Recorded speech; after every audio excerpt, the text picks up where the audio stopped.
Good morning, all. Today is the second lecture of cardiovascular system, that is diagnostic investigations of cardiovascular system. These are the methods, investigations are the methods of identifying heart conditions associated with unhealthy pathologic heart function. There are many types of investigations which are included for cardiovascular evaluation. They are invasive as well as non-invasive. This is the list of investigation in cardiology: chest X-ray, electrocardiogram, echocardiography, cardiac magnetic resonance imaging. These are the investigations which are related to the radiology department. Rather, cardiac enzymes, troponins, brain natriuretic peptide, lipid profile, blood sugar, electrolytes, urea, creatinine. These are related to the pathology department.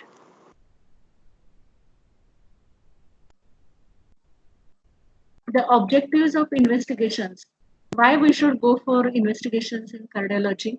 Ultimately, we have to diagnose the condition and treat the condition, treat the disease, determine the etiology of the disease. That is how we will prevent the further complications and further progression of the disease. Identifying the risk factors, if we control the risk factors, then we will be able to minimize the complications and outcome will be better. To detect the complications, not only diagnosis, but detection of complications is very important, because anticipation of complications of cardiovascular disease, if we know earlier the complications, what are happening, and treat them in time, then the outcome and prognosis of the patient will be better. Then why we do the investigations? To monitor the disease progression, to evaluate the associated comorbid conditions, and make prognosis better. First, we will see what are the pathological investigations. These are the routine investigations we do for all the patients, like CBC. CBC is the complete blood count by which we can diagnose anemia. Anemia, if it is there severe, then there will be deficient oxygen carrying capacity, and ultimately patient will end up in shock. So CBC is the most important investigation.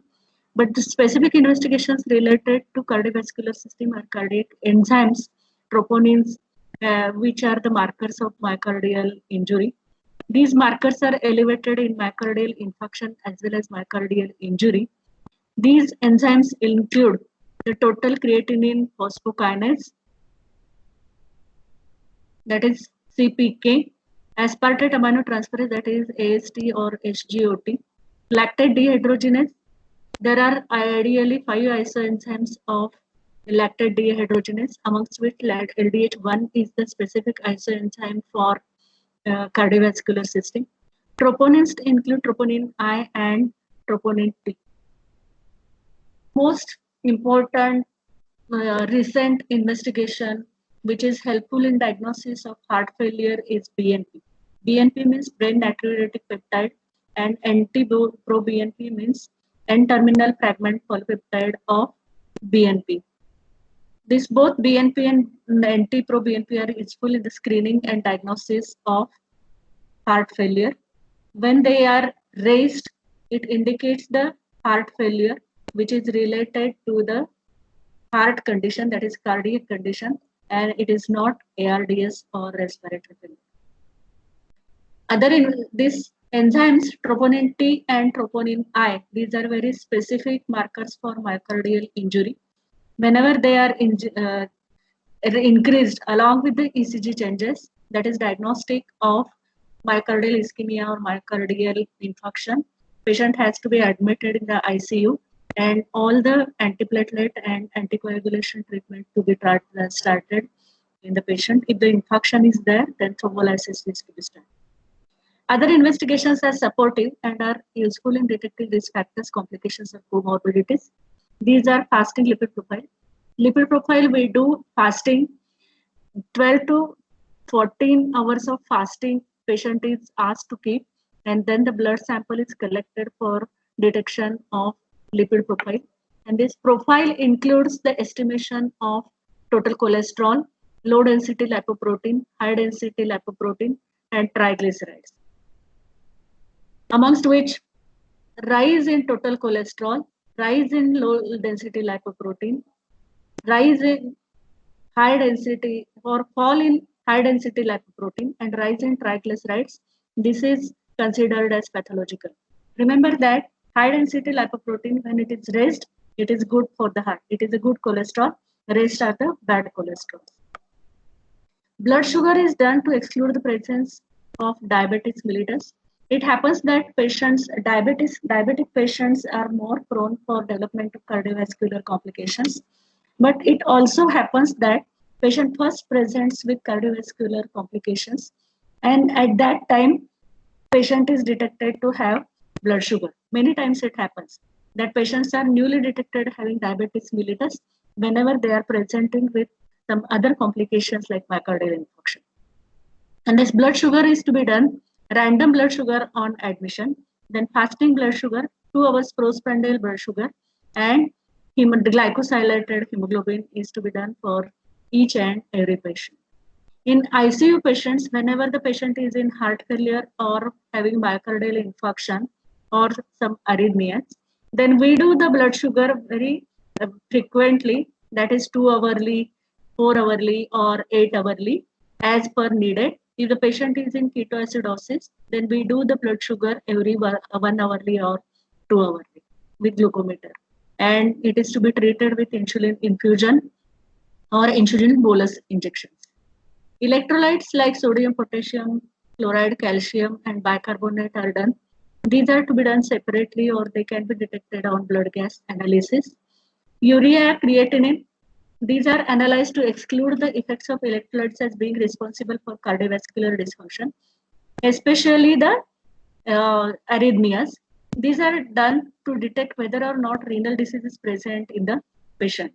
These electrolyte function or electrolyte estimation is very important in diagnosis and treatment of various types of arrhythmias like ventricular ectopics, ventricular tachycardia, then atrial fibrillation, atrial flutter, or supraventricular tachycardia. Then radiological investigations, ECG, all of you have seen in hospital. This electrocardiography is a transthoracic interpretation of electrical activity of the heart over period of time. It is detected by the electrodes attached to the surface of the skin and recorded by electrocardiographic machine. And the recording which is produced by by this procedure is named as electrocardiogram. This ECG device detects and amplifies the tiny electrical changes on the skin that are caused when heart muscle depolarizes. Depolarizes means contracts during each muscle. The depolarization is detected as tiny rise and fall in voltage between two electrodes placed on either side of the heart, which is displayed as a wavy line either on a screen or paper. Nowadays, ECG machines are having ECG screens also, and ECG waveform is seen on the screen as well as it can be printed on the paper. It consists of lead system. The electrodes are attached to the right arm, left foot, right foot, and the precordial leads are attached over the chest wall. There are 3 limb leads, limb lead 1, limb lead 2, and limb lead 3. Limb lead 1 consists of potential from positive potential from LA and negative from RA. Limb lead 2 consists of negative potential from right arm and positive from left leg or foot. And lead 3 consists of negative potential from left arm and positive from left foot. This is the Enthoven triangles, all of we have learned in physiology. These are the limb leads 1, 2, and 3. Then unipolar leads are augmented limb leads and precordial leads. These electrodes have 2 poles, one is active and other is inactive. The negative pole is produced by the connecting electrodes RA, LA, and left leg together via simple resistive network. Positive is the active pole and negative is inactive pole.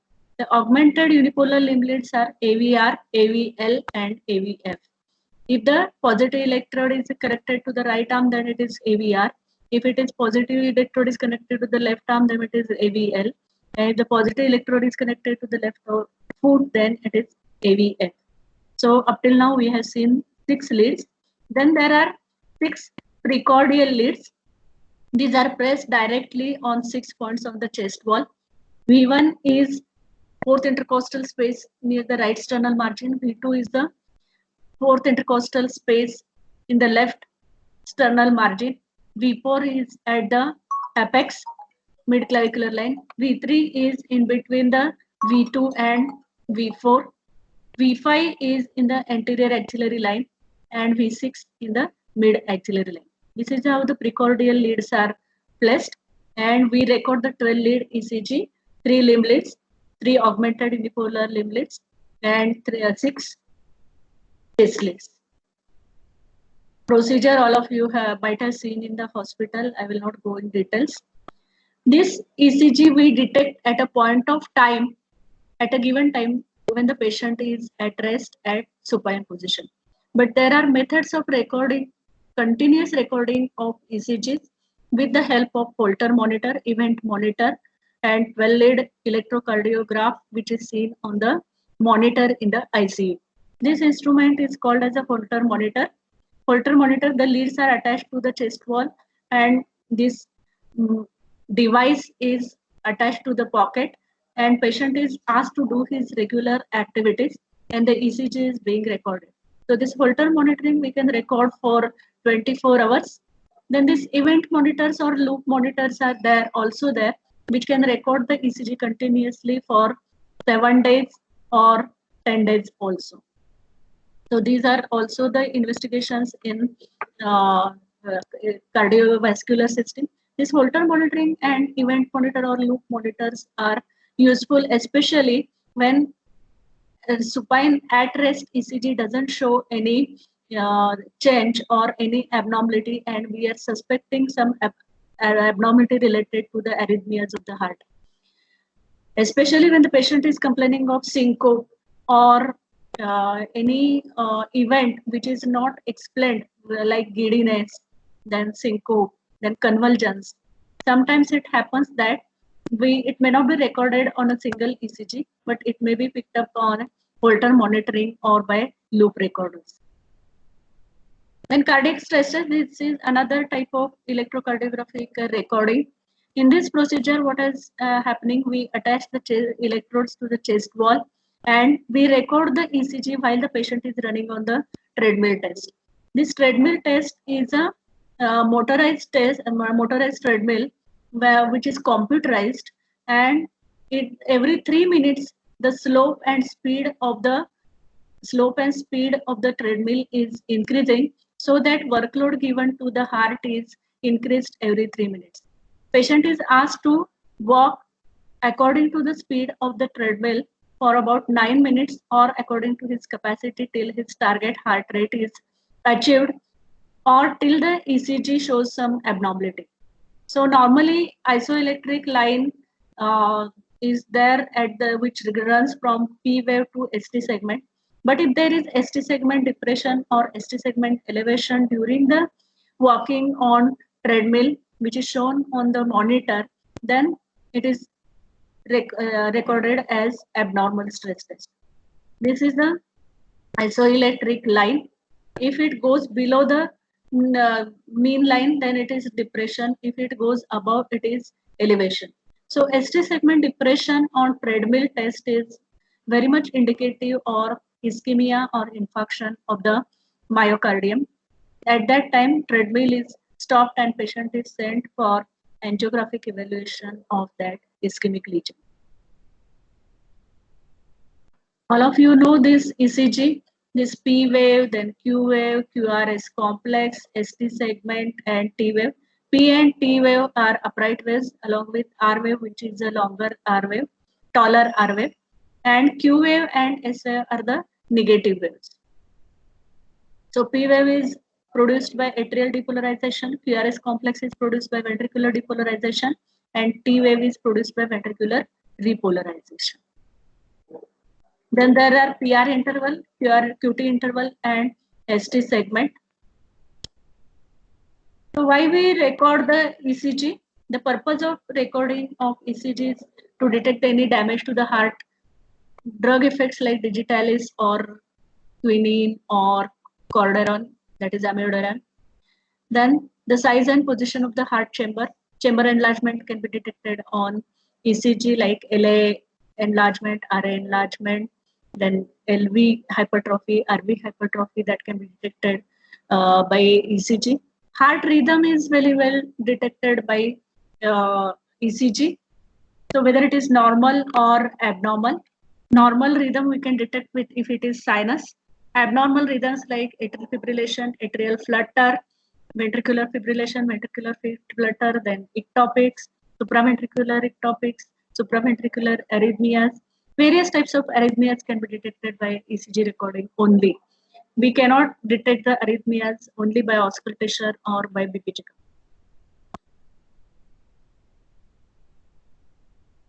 Abnormal ECG, it can be there in case of myocardial infarction, which is detected by ST elevation. Then chamber hypertrophies we can detect. Congenital heart diseases can also be diagnosed on ECG, like tetralogy of Fallot, PDA. Then valvular heart disease, double valvular heart diseases, single valvular heart disease like mitral stenosis, that can be detected on ECG. Pericarditis can be detected on ECG. There are so many. Then other non-cardiac conditions like stroke or electrolyte abnormalities like hypokalemia, hyperkalemia, that can be diagnosed by ECG recording. This is the classic ECG of myocardial infarction in which ST elevation is detected in these leads. This is the ST elevation hyperacute phase. This is the fully evolved phase of acute myocardial infarction.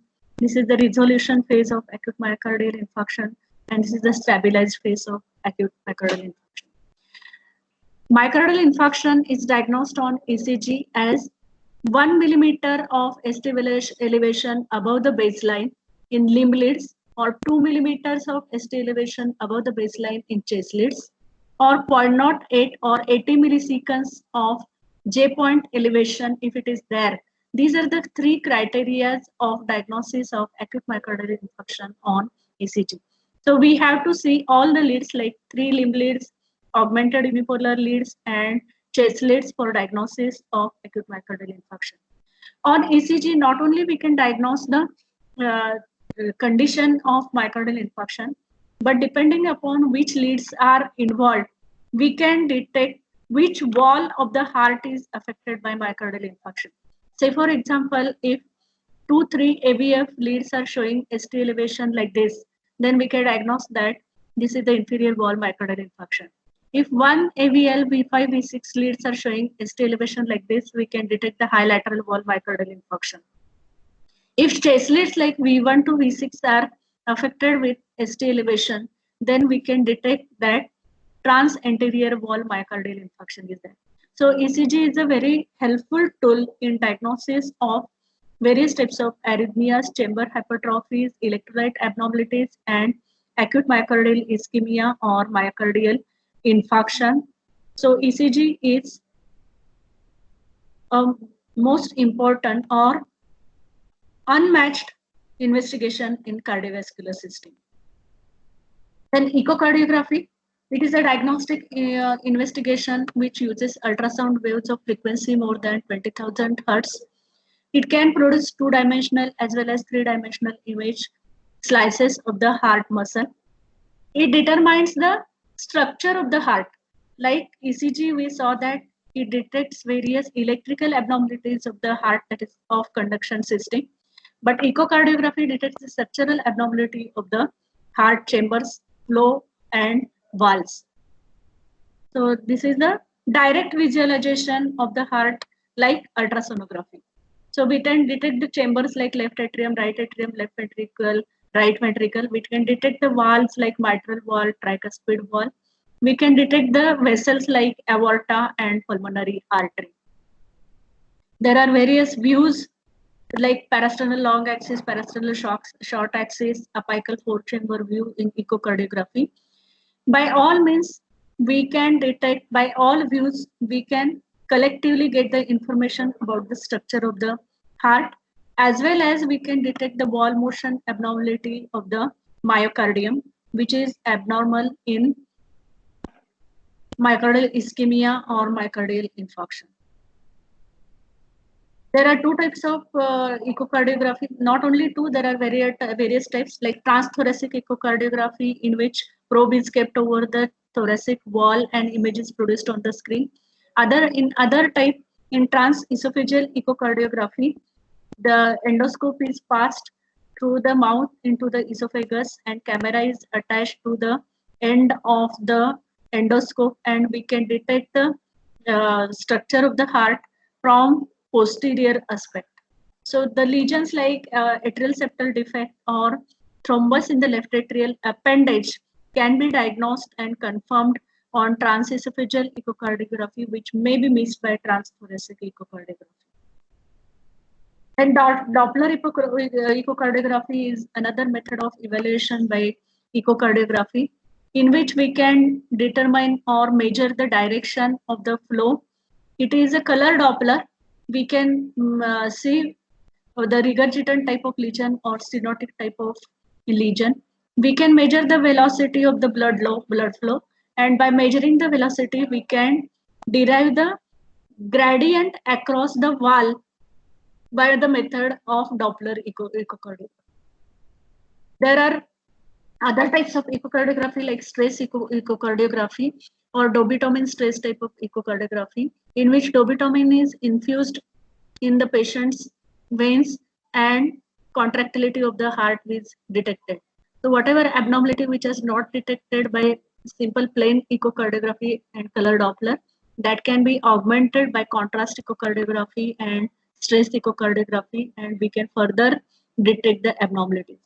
So the indications of echocardiographic assessment of the cardiovascular system are valvular heart disease, myocardial infarction, hypertensive heart disease, pericardial effusion, congenital heart disease, cardiomyopathies, aortic dissection, rheumatic valvular heart disease, cardiac failure, and calcification of the valves. So it is a very useful, cheap, non-invasive investigation in which radiation is not involved. There are no risks or no side effects of the echocardiography. It can be done at bedside also. So we can get most of the information of hemodynamic abnormalities by this echocardiographic evaluation. Then the next investigation is cardiac angiography. It is an invasive indication. It is an imaging technique used to visualize the lumen of the blood vessel, especially the coronary arteries and heart chambers. Traditionally, it is done by inserting the catheter in the, previously they were inserting through the femoral artery. Nowadays, they are inserting in the radial artery. So patient can walk immediately after the procedure. Radiopaque contrast agent is injected into the blood vessel as imaging is done with the help of camera and fluoroscopy, and direct visualization of the vessels like left anterior descending, then left circumflex, then right coronary artery. They can be directly visualized, and their lumen can be assessed if it is narrowed and there is block in the coronary arteries. I will not go in details of the procedure of cardiac angiography. This is a cath lab setup. There are around 8 to 10 cath labs in the Kolhapur city. This is the fluoroscopy machine. Patient lies on the table. The procedure is done by inserting the cannula in the right radial artery and dye is injected, and images are produced by the fluoroscopic technique on the screen, and it is seen directly on the computer.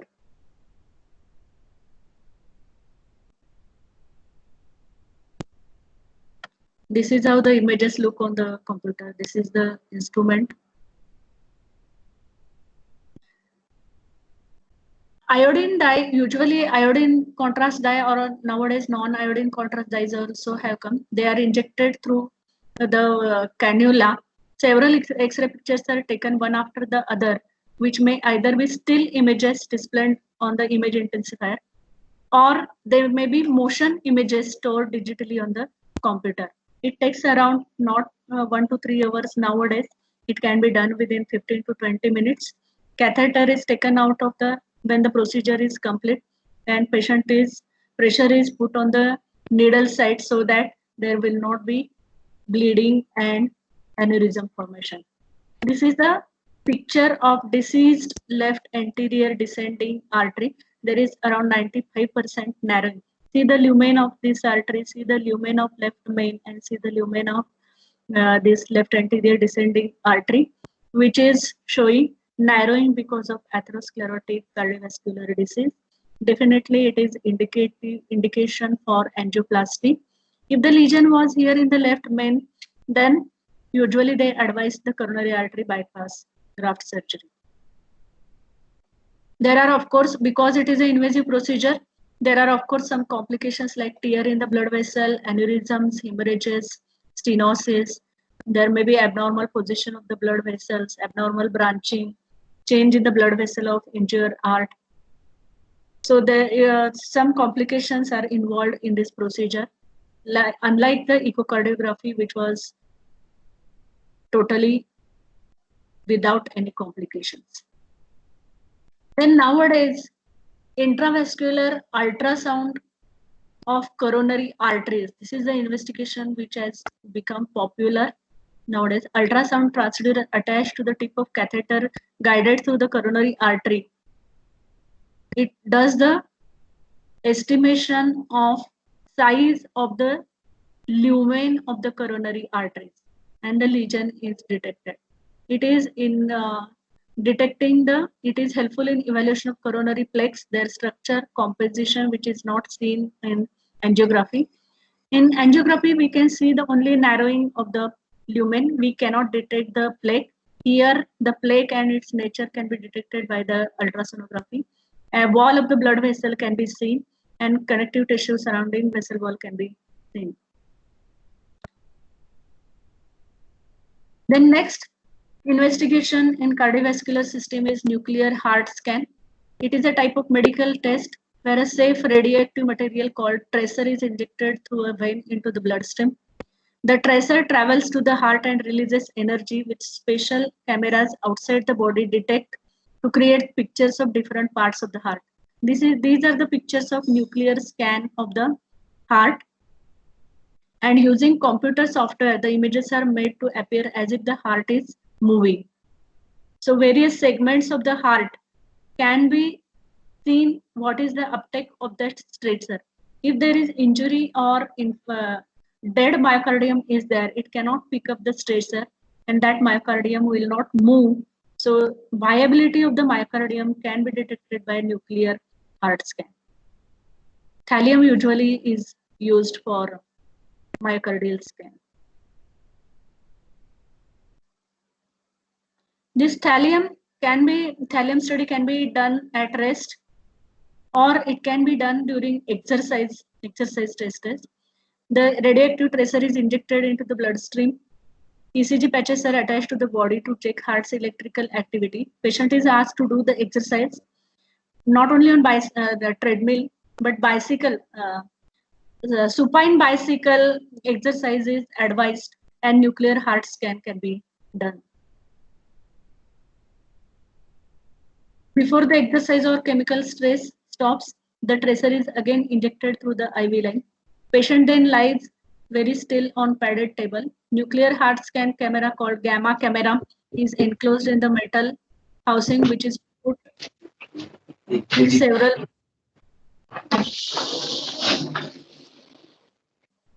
Hello?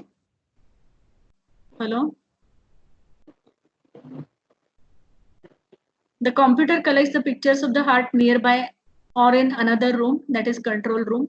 Two sets of pictures are taken. One is taken right after the exercise and other is taken after a period of rest.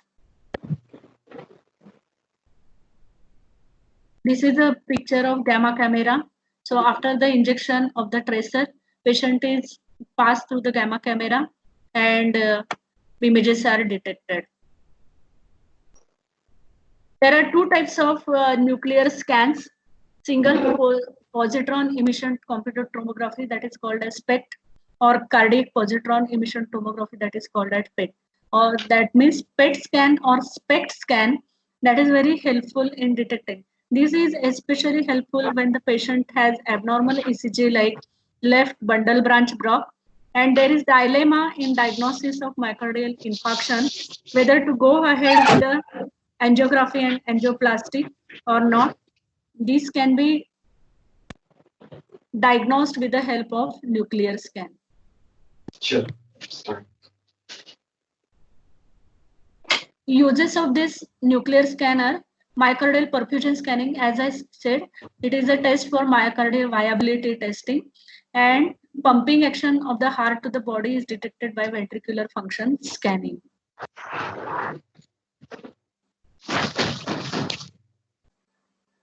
See, this is the normal blood flow and this is the reduced blood flow. So various images during systole, diastole, and multiple images are taken and it can be detected.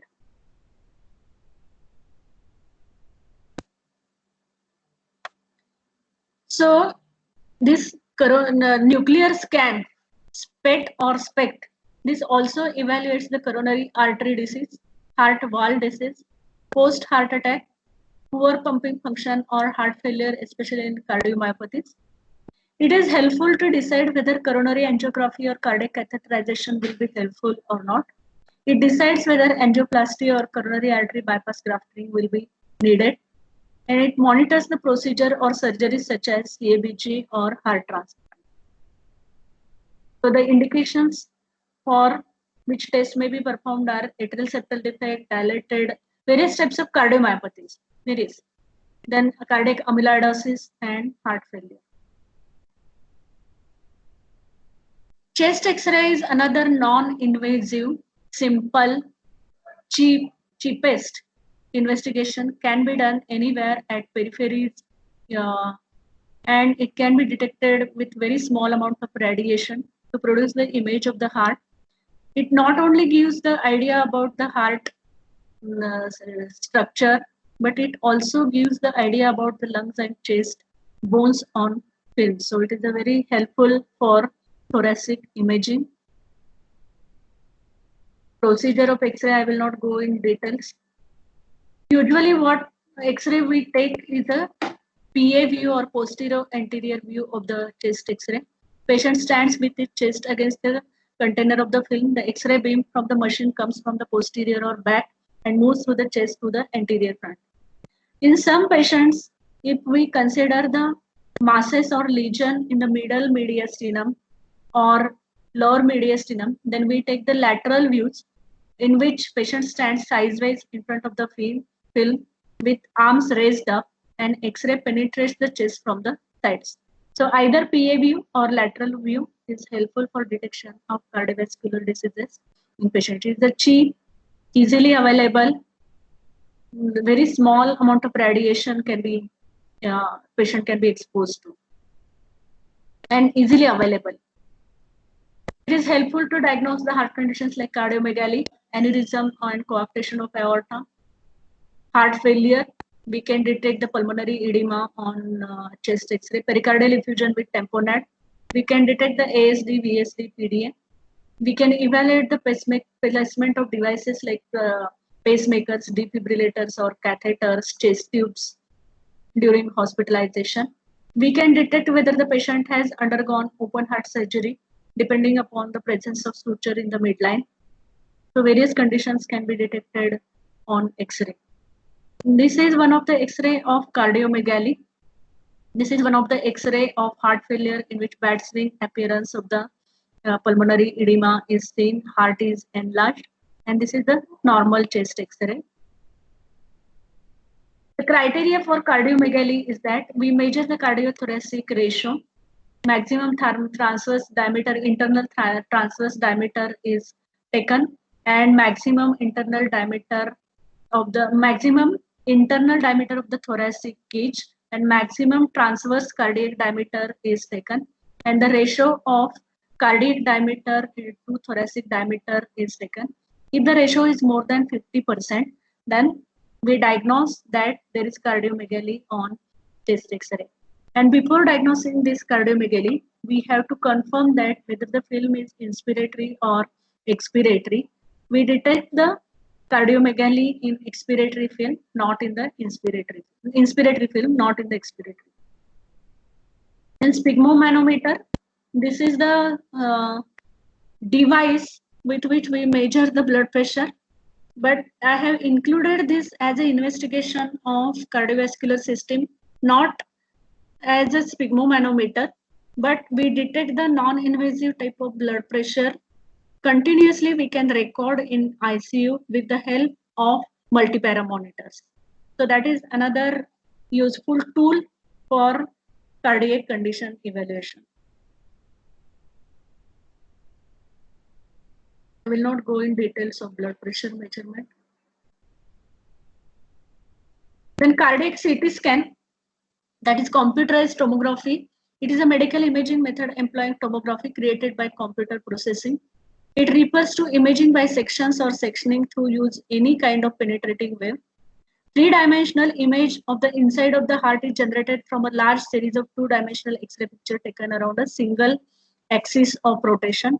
So this is a 3D construction of the heart, which we can detect the abnormalities of vessels as well as heart. It is an imaging method that uses X-ray to create cross-sectional pictures of the heart. So this is the CT scan transverse section.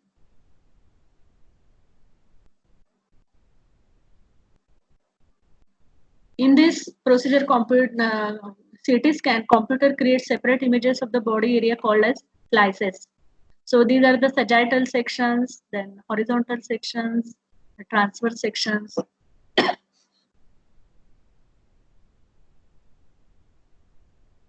In this is a CT scan machine. As like a CT scan of any other part of the body like brain, CT scan of the heart also can be done. These images are stored or viewed on a monitor or printed on a film. This is helpful in evaluating the calcium buildup in the coronary artery wall, or calcium scan is especially in old people. If the arteries are calcified, then that is not a patient for angioplasty. So to detect that, coronary calcium score is detected with the help of CT scans. Then coronary artery disease, problems with heart function and heart walls, aneurysm and dissection of the aorta, pericardial disease, then cardiac masses, and congenital heart disease. These are the conditions which are the indications for computed tomography of the heart.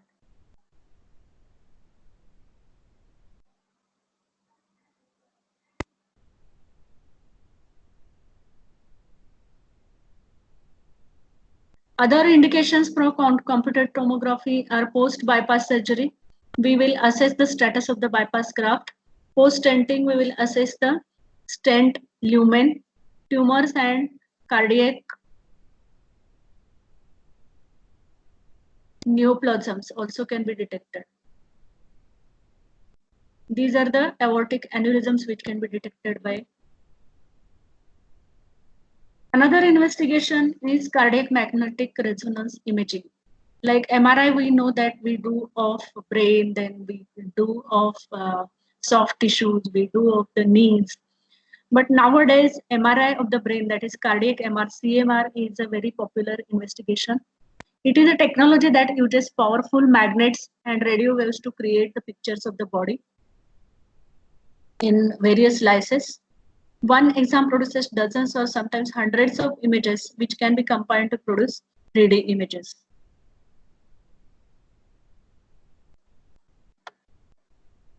The principle of magnetic resonance imaging is the single proton of the nucleus of hydrogen atom vibrates or resonates when exposed to or burst of magnetic energy.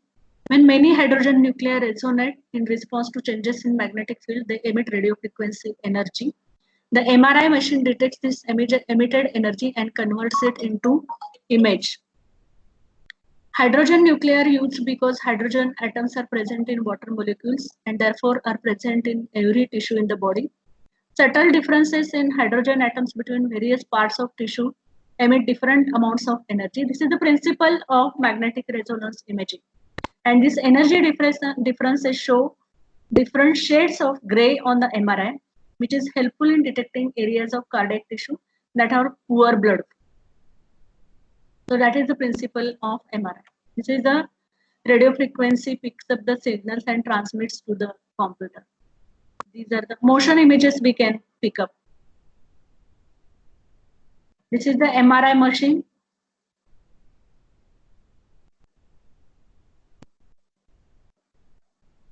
The uses of cardiac MRI, it helps in visualizing heart muscle scar because of myocardial infarction with the help of or without the help of contrast agent.